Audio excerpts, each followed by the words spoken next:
It's good advice sometimes that I give people like yourself and leaders in companies and say to them, I think it was Arthur Ashe that said, start where you are, use what you have and do what you can.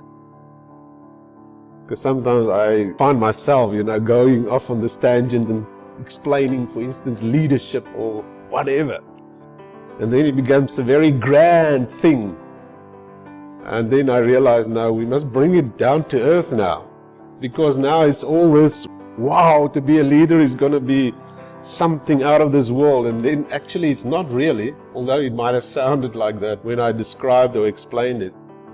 So then to just conclude it, bringing it back, even what we are learning from one another, to conclude and bring it back to something as simple as that.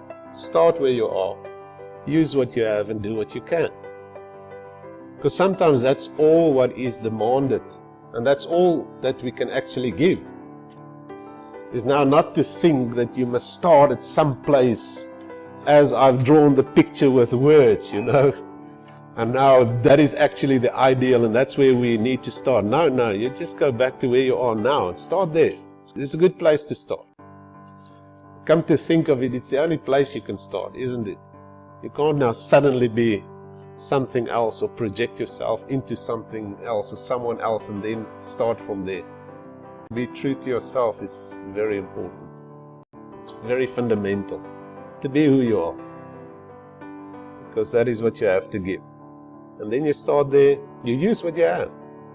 You already have all the potential within yourself to become everything you're born to be. The seed has already got a forest within itself. If you just think about potential. Potential is a beautiful word in my world.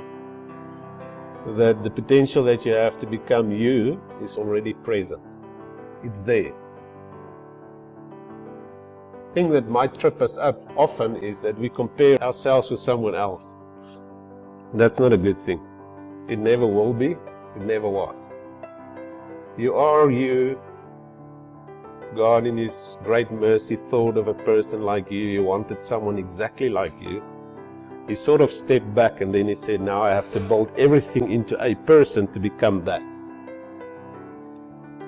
And that's why He gave you this talents that you have and the gifts that you have and the personality that you have, the aptitude that you have, the interests that you have, the gifts that you have, the abilities that you have, the way of viewing the world that you uniquely have.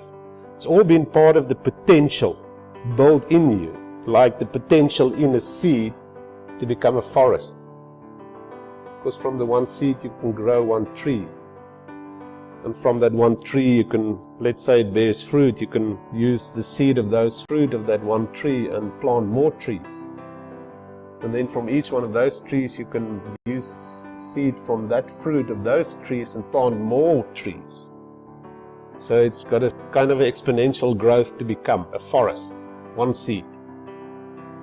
And in my case, we have the potential to become what we are born to be, what God had intended for us to be, what He thought for us to be. I, and most probably you too, would only like to think that God had good intentions in His heart when He thought about you and me. Otherwise, if you had bad intentions, you're throwing my whole world upside down, and I can't go there. He must have thought, man, I need someone like Nico. And I've got a specific purpose for this man, and I'm going to put in all the potential within him to become that. And it's not like at the end of my life. No, it's today. It was yesterday, and it's going to be tomorrow. The process of becoming is a daily act of living.